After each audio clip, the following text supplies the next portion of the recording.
اب ہم آگے چلتے ہیں. آج ہم نے جو چوتھا پارا پڑھا اس کی پہلی آیت ہی بڑی خاندانی ہے. لن تنالوا البر حتى تنفقوا مما تحبون.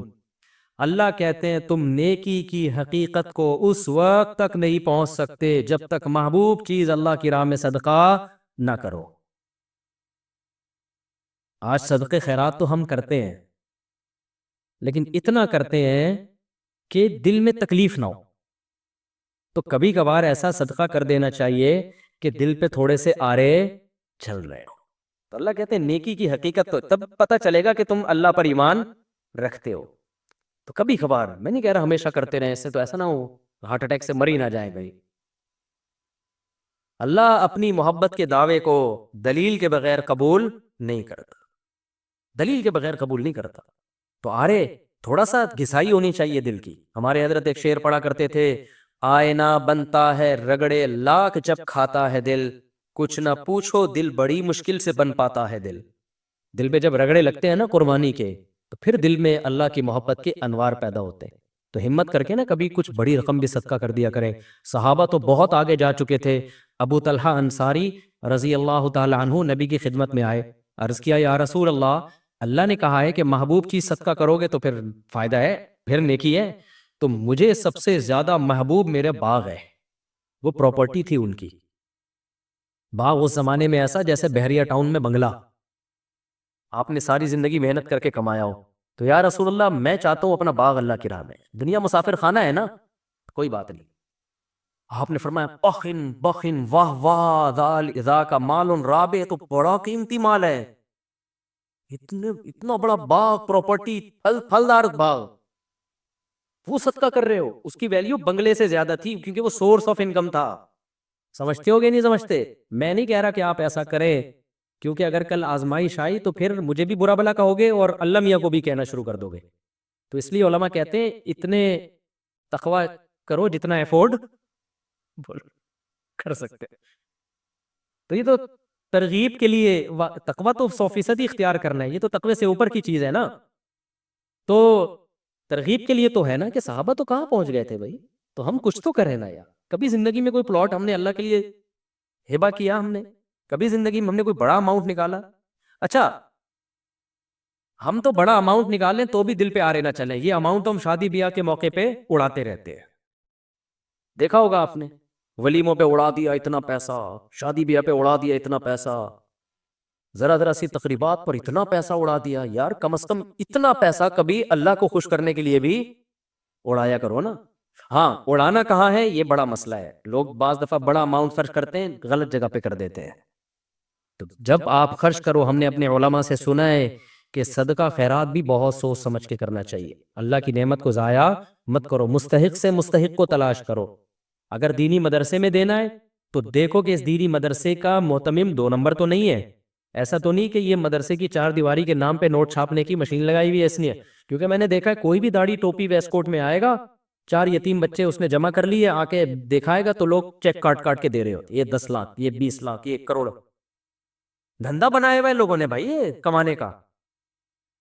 داڑھی بس ٹوپی ہو اور تھوڑا سا چہرے پہ نور گور ہو، کریم وریم لگا دی آپ نے، سیٹ صاحب کے پاس گئے، ہمارا مدرسہ ہے، یہ تصویر دیکھو اٹھا کے. میں بہت لوگوں کو جانتا ہوں. ایک آدمی سعودی عرب میں، قطر میں، عرب لوگ سخی بہت ہوتے ہیں، وہاں جا جا کے کروڑوں روپے جمع کیے اس کمبخت نے، کروڑوں روپے. یہاں سے تصویریں بیچتا تھا، بچے صحیح بخاری پڑھ رہے ہیں، دیکھو مدرسہ ہے میرا. کچھ بھی نہیں تھا. اور اگر ہو بھی تو بھائی انویسٹمنٹ ہے، کچھ کھاؤ کچھ لگاؤ. تو اس لیے دینی مدرسہ کرنا تو دینی مدارس کو دینا ہے، کیونکہ دینی مدارس کو نہیں دیں گے تو پھر دین کی تبلیغ کا کام رک جائے گا، علماء پیدا ہونا بند. کیونکہ یہ سرکاری حکومت تعاون نہیں کرتی ہے، اور اچھا ہے نہ کرے. حکومت نے تعاون کیا نا تو یہ مدرسوں کو اپنی تحویل میں لے گی، پھر سارے سرکاری مولوی پیدا ہوں گے، سرکاری مولوی پیدا ہوں گے. کیونکہ گورنمنٹ نے جو کام اپنے ہاتھ میں لیا نا، اب دیکھو سعودی عرب میں کتنے بڑے بڑے پرہیزگار علماء ہیں، لیکن یونیورسٹیاں وہاں گورنمنٹ کے کنٹرول میں، تو پالیسیاں کس کی چلیں گی؟ گورنمنٹ کی. وہ بیچارے کچھ بول ہی نہیں سکتے، جو بس آئے بس ٹھک وہ چلے گا. Order is order. تراوی 8 ہیں 8 ہیں، 10 ہیں. وہ میں بھی تراوی 2 دن پڑھی نا میں نے، مجھے کسی نے انہوں نے 10 کر دی، میں نے کہا شکر ہے 10 باقی ہیں. اگر یہ بھی آرڈر آ جائے ختم تو کیا ہو جائے گا؟ وہ بھی ختم ہو جائے گا. وہ ایک لفظ دنیا میں سب جگہ ایسا ہی ہے. سب جگہ ایسا ہی ہے. تو ہمیں یہاں آزادی ہے، کم از کم ہم کھل کے بات کر سکتے ہیں. اس آزادی کے کچھ سائیڈ افیکٹ بھی ہیں، کیونکہ کھل کے صحیح بات ہو سکتی ہے تو غلط باتیں بھی کھل کے بہت ہو رہی ہیں یہاں پہ. لیکن یہ دینی مدارس چلتے ہیں لوگوں کے تعاون کے ساتھ، تو جو صحیح مدرسے ہوں ان کے ساتھ تعاون کرنا چاہیے. لیکن ایسا ہی نہیں کہ جو اٹھایا منہ آ رہا اٹھا کے دے دیا. تو ٹرسٹوں میں بھی ایسا ہی ہے، بہت سارے ٹرسٹ کھانے پینے کے دھندے بنے ہوئے ہیں، کچھ دکھایا جا رہا ہے، کچھ کروڑوں کی جائیدادیں بنائی جا رہی ہیں. بس لوگ دیکھتے ہیں ٹرسٹ ہے تو پکڑاتے چلے جاؤ پھینکتے چلے جاؤ. تو کچھ تھوڑا سا خدا کا خوف کرو، کیوں آپ اپنے پیسوں کو اس طرح سے ضائع کر رہے ہو؟ جب آپ تجارت میں پیسہ لگاتے ہو، آپ 100 دفعہ تحقیق کرتے ہو اچھی سی اچھی جگہ پہ لگے پیسہ، تو صدقہ کرنے میں بھی کیا کرنا چاہیے بھائی؟ تحقیق کرنی چاہیے کہ آپ کا پیسہ ضائع نہ ہو، کیونکہ اس کے پھر نقصان زیادہ ہوتے ہیں آپ غلط لوگوں کو اگر دیتے ہو. تو اللہ کہتے ہیں محبوب چیز تھا. تو حضرت ابو طلحہ نے کہا یا رسول اللہ میرا باغ اللہ کے لیے. تو آپ صلی اللہ علیہ وسلم نے فرمایا واہ واہ کیا خوبصورت بہترین مال. پھر آپ نے فرمایا یہ سارا پیسہ یعنی باغ جو ہے اپنے چچا زاد بھائیوں کو دے دو. یہ ہے اسلام کی خوبی. اسلام رشتہ داری جوڑنے کو جتنی ویلیو دیتا ہے، میں کیوں بار بار 4 شادیاں بچے پیدا چیخ کیوں رہا ہوں؟ میں پاگل تھوڑی ہوں. آپ کو کیا میں پاگل نظر آتا ہوں؟ میرا دماغ خراب ہے؟ آپ کے بچے پیدا ہونے سے مجھے کیا فائدہ ہوگا؟ وہ جب تک بڑے ہوں گے ہم تو مر چکے ہوں گے. آپ کہہ سکتے ہیں نا فائدہ یہ ہوگا کہ بڑے ہو کر میرا شکریہ ادا کریں گے. مفتی صاحب آپ کا بہت شکریہ، آپ کے بیانات سن کے ہمارے ماں باپ نے نسل روکی نہیں اور اتفاق سے ہم بھی اسی سلسلے میں پیدا ہو گئے. وہ تو جب تک بڑے ہوں گے ان میں سمجھ آئے گی ہم شاید مر چکے ہوں، اور شکریہ ادا کر کے بھی مجھے کیا ملے گا؟ تو اسی وجہ سے میں چیختا ہوں کہ اسلام خاندانی نظام چاہتا ہے، اسلام انڈیویجولی لائف کا قائل بولو نہیں ہے. اکیلا نہیں ہے انسان، ماں ہے، باپ ہے، دادا ہے، دادی ہے، نانا ہے، نانی ہے، بیوی ہے. 4 نہیں کرو، 1 ہی کر لو ٹائم پہ، لیکن نسل مت روکو. پھر بیٹے ہوں، بیٹیاں ہوں، پوتے ہوں، نواسے ہوں، بہویں ہوں، داماد ہوں. یہ ہے انسان کی نیچرل لائف، اور اسی میں انسان کا سکون ہے. اور اس میں توکل کس پہ کرنا ہے؟ اللہ پہ. خرچے پورے کرے گا اللہ. سمجھتے ہو کہ نہیں سمجھتے؟ لوگ کہتے ہیں گراؤنڈ ریئلٹی کو بھی تو دیکھو، زمینی حقیقت کو بھی تو دیکھو. مہنگائی دیکھو اور بچے پیدا کرتے چلے جائیں. گراؤنڈ ریئلٹی دیکھو، لیکن اس آنکھ سے دیکھو جو چشمہ اللہ نے آپ کو لگا کے دیا ہے. سیکولر اور لبرل لوگوں کی آنکھ سے دیکھو گے تو گمراہ ہو جاؤ گے. عقل کا استعمال جب وحی کی نگرانی میں ہوتا ہے تو عقل صحیح سوچتی ہے، اور وحی کی تعلیمات کے بغیر ہوتا ہے تو عقل گمراہی کی طرف لے کے جاتی ہے. انہی عقل پرستوں نے تو ہومو سیکسولیٹی کو لیگل کر دیا نا. تو یہ وہ عقل ہے جو خدا کی تعلیمات سے بغاوت کر کے استعمال ہو رہی ہے. تو گراؤنڈ ریئلٹی ایک طرف یہ کہتی ہے نا مہنگائی غربت، گراؤنڈ ریئلٹی یہ کہتی ہے کہ بچے جب پیدا ہوتے ہیں تو ماں کی چھاتیوں میں فوراً دودھ آ جاتا ہے. اس کا مطلب جس نے پیدا کیا وہ غافل نہیں ہے، تو وہ دوسرے میں بھی دے گا. آپ کہہ سکتے ہو دودھ آ رہا ہے نا بھائی، اس وقت ضرورت دودھ کی ہے اس لیے دودھ آ رہا ہے. اللہ بتا رہا ہے کہ جس وقت جو چیز کی ضرورت ہوگی وہ میں دے دوں گا. دودھ پیدا کرنا تو سب سے مشکل کام تھا، باقی چیزیں تو انسان پیدا کر لیتا ہے. دودھ نہیں پیدا کرتا. آج تک کوئی کمپنی دودھ پیدا نہیں کر سکی ہے ماں کا دودھ، اور اس کا آلٹرنیٹ بھی پیدا نہیں کر سکی. اللہ کہتے ہیں جو چیز تم پیدا کر نہیں سکتے تمہارے ہاں بچہ پیدا ہونے پہ وہ پیدا کر دیتا ہوں. تو اسکول کی فیسیں تو آسان ہے. سمجھ میں آتی ہے بات کہ نہیں آتی ہے؟ یہ تو زیادہ آسان ہے. تو اس لیے نبی نے رشتہ داری جوڑنے، تو آپ نے حکم دیا حضرت ابو طلحہ کو کہ یہ باغ کس کو دے دو، کیونکہ ان کے چچا زاد بھائی غریب تھے. تو کس کو دے دو بھائی؟ تو آج رمضان میں یہ عزم کرو کہ ہمارے قریب ترین رشتہ داروں میں جو غریب ہوگا ہم نے اس کے ساتھ تعاون کرنا ہے. جن کو اللہ نے دولت دی ہے نا وہ منتھلی باندھ دے اماؤنٹ. بھائی کو بھائی سے یہ کہنا نہ پڑے کہ تو کروڑوں روپے کماتا ہے میں گٹکے کی دکان بھی نہیں کھول سکا، کچھ تو میرا خیال کر. یہ کہنا نہ پڑے، وہ خود سوچے کہ بھائی اللہ نے. فجر کے بعد سورہ یاسین پڑھنے کی فضیلت. فجر کی نماز کے بعد سورہ یاسین پڑھنا کیسا ہے؟ کیا یہ سنت عمل ہے؟ عبد المطلب انڈیا سے. مسند دارمی کی حدیث ہے کہ نبی صلی اللہ علیہ وسلم نے فرمایا جس نے صبح سورہ یاسین کی تلاوت کی تو اللہ تعالیٰ اس کے اس طرح کے الفاظ ہیں کہ اس کے سارے کام پورے ہو جائیں گے. لیکن یہ حدیث سند کے لحاظ سے بہت زیادہ ضعیف ہے. فجر کے بعد کون سے کام کریں؟ فجر کے بعد ایک مسلمان کی کیا روٹین ہونی چاہیے؟ اس پر روشنی ڈالیں. ابو حنین کراچی سے. دیکھیں حدیث سے تو یہ بات ثابت ہے کہ فجر کے بعد کا وقت ذکر اللہ کا وقت ہے. آپ صلی اللہ علیہ وسلم نے ارشاد فرمایا کہ جو شخص فجر کی نماز کے بعد اسی جگہ جہاں نماز پڑھی ہے بیٹھے بیٹھے اللہ کا ذکر کرتا ہے یہاں تک کہ جب سورج ایک نیزہ بلند ہو جاتا ہے، اشراق کا وقت داخل ہوتا ہے، 2 رکعت پڑھتا ہے تو اللہ اس کو ایک حج عمرے کا ثواب عطا فرماتے ہیں۔ تو بہت سارے اسلاف اسی پر عمل کرتے تھے کہ فجر کی نماز کے بعد اللہ کا ذکر کیا کرتے تھے۔ یہاں تک فقہا نے لکھا ہے کہ فجر کی نماز کے بعد تلاوت کرنے سے بہتر ہے ذکر کرنا۔ تو اگر کوئی اس طرح تسبیحات نہ کر سکے تو پھر تلاوت کر لے، کیونکہ بہرحال تلاوت بھی ایک طرح کا اللہ کا ذکر ہی ہے۔ تو یہ وقت جو ہے نا ذکر اذکار کا وقت ہے، سب سے بہتر ہے ذکر کرے، وہ نہیں تو پھر تلاوت کرے۔ تو لیکن واجب کچھ بھی نہیں ہے اس میں۔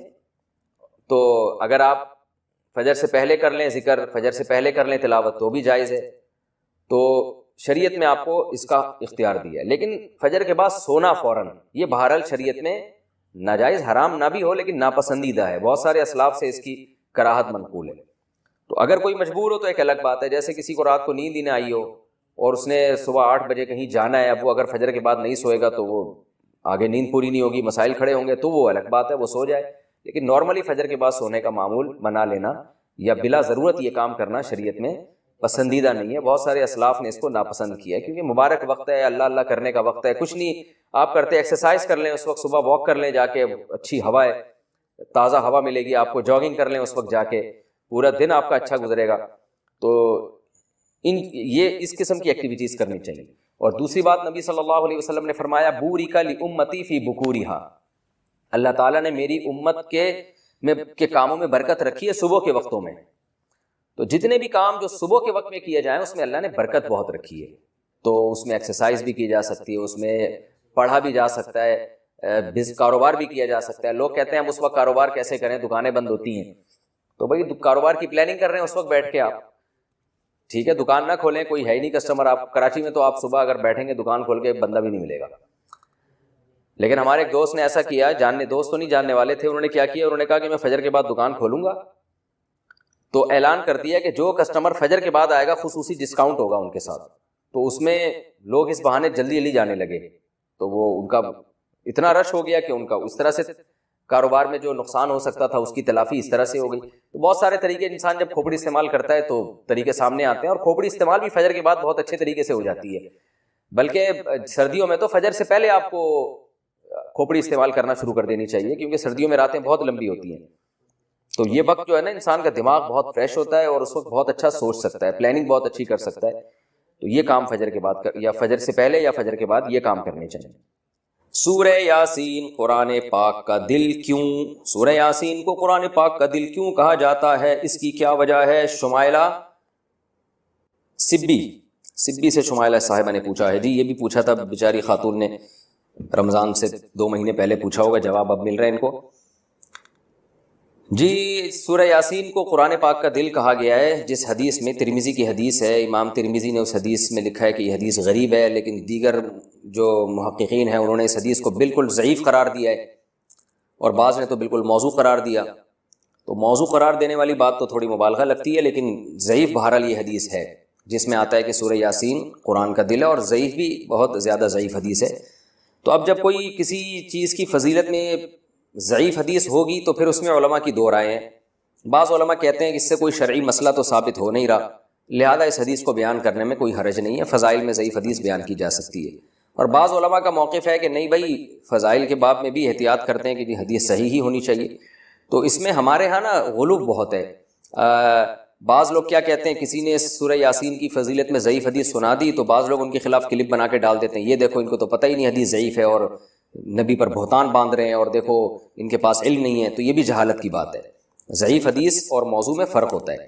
تو اور بعض کیا کرتے ہیں، ان کا معیار ایسا ہوتا ہے، اتنا گر جاتا ہے کہ ان کو صحیح حدیث سے پتہ نہیں کچھ چڑ سی ہو جاتی ہے، وہ کبھی کسی موضوع پر التزام ہی نہیں کرتے کہ ہم صحیح حدیث پیش کر دیں لوگوں کے سامنے۔ اس بارے میں صحیح حدیث بھی ہوتی ہیں اس موضوع سے متعلق۔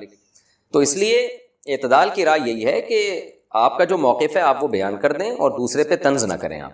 تو ہماری رائے یہی ہے کہ جب ہمارے پاس صحیح احادیث سے اتنی چیزوں کی فضیلتیں ثابت ہیں تو ہمیں ضعیف کی طرف جانے کی ضرورت نہیں ہے۔ تو میرا تو طریقہ یہی رہا ہے کہ بھئی جب سورہ یاسین کے بارے میں جو یہ حدیث ہے کہ قرآن پاک کا دل ہے، یہ صحیح حدیث نہیں ہے، تو میرا موقف یہی ہے کہ اس میں احتیاط کی جائے، نہ بیان کی جائے وہ حدیث۔ لیکن اگر کوئی عالم یہ حدیث بیان کرتے ہیں ممبر پہ سورہ یاسین کی فضیلت میں، تو ان پہ طنز نہیں کیا جا سکتا، کیونکہ کوئی شرعی مسئلہ نہیں بیان کیا جا رہا، کیونکہ سورہ یاسین کا مضمون بہرحال اتنا جاندار، اتنا شاندار ہے کہ اس ضعیف روایت کی تائید اس سے بہرحال ہوتی ہے کہ اس کے مضمون کو جب آپ دیکھتے ہیں تو لگتا ہے کہ یہ واقعی قرآن پاک کا دل ہے. اولم یر الانسان انا خلقناہ من نطفۃ فاذا هو خصیم مبین. نبی کے پاس ایک شخص جو ہے نا قبر کی بوسیدہ ہڈی لے کر آیا اور کہنے لگا اس میں جان کون ڈالے گا. سورہ یاسین میں اللہ نے آخری رکوع نازل کیا کہ یہ انسان جو آپ کے پاس ہڈی لے کر آیا ہے یہ دیکھتا نہیں ہے ہم نے اس کو منی کے قطرے سے بنایا, اور آج یہ ہم پہ اعتراض کر رہا ہے کہ اس بوسیدہ ہڈی میں کون جان ڈالے گا. قل یحییھا الذی انشأھا اول مرہ. آپ اسے کہتے ہیں وہی جس نے اس ہڈی کو پہلی دفعہ بنایا نا, اسی ہڈی سے پوچھیے بتائے گی جس نے مجھے پہلی دفعہ بنایا ہے وہ مجھے دوبارہ بھی بنا سکتا ہے. تو ایسے جاندار مضامین ہیں سورہ یاسین کے, تو اس لحاظ سے اس کو دل کہہ دینے میں کوئی حرج نہیں ہے. لیکن بہرحال اس بارے میں جو روایت ہے وہ کافی ضعیف روایت ہے. تو ہمارا طرز یہ ہے کہ جو صحیح احادیث ہیں, جیسے عبداللہ ابن عباس رضی اللہ عنہ سے ایک اثر منقول ہے سورہ یاسین کی فضیلت میں, صبح و شام پڑھنا چاہیے سورہ یاسین کو. تو ایسے صحیح روایات کا اگر ہم التزام کریں تو یہ زیادہ بہتر ہے. پھر کبھی انشاءاللہ میں سورہ یاسین کی کوئی فضیلت اگر صحیح احادیث میں وارد ہوئی ہے تو اس پہ الگ سے انشاءاللہ میں کلپ ریکارڈ کروا دوں گا. عام طور پر جو صورتوں کے الگ الگ فضائل کے بارے میں جو احادیث ہیں نا وہ ضعیف ہی ہوتی ہیں. عام طور پر صورتوں کے الگ الگ جو فضائل ہوتے ہیں نا, فلاں صورت کی یہ فضیلت, فلاں صورت کی, عام طور پر قاعدہ کلیہ نہیں ہے. بعض صورتوں کی فضیلت پر جیسے سورہ اخلاص کے بارے میں آتا ہے 3 دفعہ سورہ اخلاص پڑھنا ایک قرآن کے برابر ہے, تو یہ تو صحیح حدیث سے ثابت ہے. لیکن عام طور پر جو صورتوں کی الگ الگ فضیلت کے فلاں ٹائم پہ پڑھنے میں یہ, فلاں ٹائم پہ پڑھنے میں, تو عموماً اس بارے میں روایات اکثر ضعیف ہوتی ہیں.